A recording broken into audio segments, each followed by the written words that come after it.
mandato que nos are autoimpusimos, complying with this mandate that we aún set teniendo en ourselves, cuenta nuestras still diferencias bearing in mind our ideológico-políticas political and en ideological varios temas y differences on respecto de various problemas topics and with fronterizos regard y de to ocupación border territorial and territorial hasta ahora no occupation-based resueltos.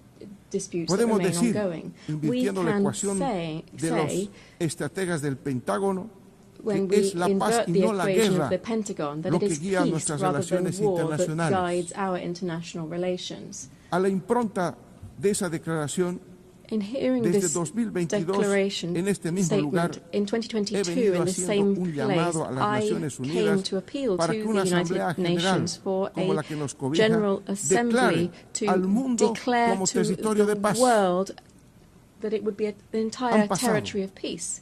11 años and 11 years have passed since that historic declaration of CELAC, and 3 years since I made that statement in this assembly. Not only have we not declared the world as a zone of peace, rather we are facing the harsh reality of seeing how death is becoming increasingly normalized in international relations.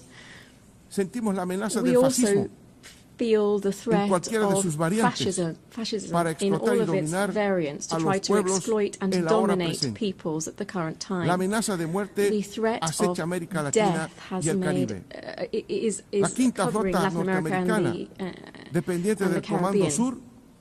Está movilizada con un potencial bélico que contempla desde lanchas patrulleras hasta misiles, pasando por aviones, helicópteros y submarinos, usando el pretexto de que ese espacio marítimo está siendo utilizado contra la seguridad nacional de los Estados Unidos, a partir de la introducción ilegal de cocaína por parte de bandas criminales pertenecientes a carteles de drogas. Más allá de violaciones de derechos internacionales, esta acción provocadora del imperialismo tiene dos intenciones. Primero, la intervención sobre nuestra hermana República Bolivariana de Venezuela, que desde 1999 levanta en alto las banderas de la independencia efectiva, la libertad de su pueblo y la soberanía de su Estado, y que posee importantísimos recursos naturales, especialmente petróleo, que desde el norte se pretende controlar y apropiar. Segundo, intentar reconquistar el control de América Latina y el Caribe sobre la base de minar la democracia liberal, impulsar la militarización y emplear otras prácticas colonialistas que debemos llamar por su nombre. El imperialismo dice que interviene para luchar contra el tráfico de drogas y combatir el crimen organizado, lo cual es una falacia, pues si fuera verdad, empezaría a enfrentar efectivamente ambos hechos dentro de su propio país, donde la demanda de consumo de todo tipo de drogas es alta y en ascenso, y donde se plasman distintas modalidades de crimen organizado. In its origins, where we see different types of organized crime, what the United States is trying to do is to give our region the role of holding back the edification of a multipolar world and to submit it to its own interests. Added to these military actions, the images of which have been seen around the world, we see other types of devastating actions, such as those aimed at strengthening the economic blockade against Cuba. Billions of dollars are owed by the United States to the Cuban state due to these unilateral coercive measures, which are explained on the basis of rejecting the first communist revolution, which will never be destroyed. The threat of death is also afflicting the Middle East. In the Middle East, el dolor de millones de familias por la muerte de decenas de miles de palestinos a manos del poderoso ejército israelita no encuentra consuelo ni se detiene. Toda esta violencia cuenta, hay que decirlo, con el apoyo incondicional de los Estados Unidos, que quiere acelerar el desplazamiento del pueblo palestino en el menor tiempo posible. La paz será una palabra vacía mientras el pueblo palestino siga siendo sometido a prácticas de genocidio y no cuente con territorio propio y soberanía plena con Jerusalén como su capital.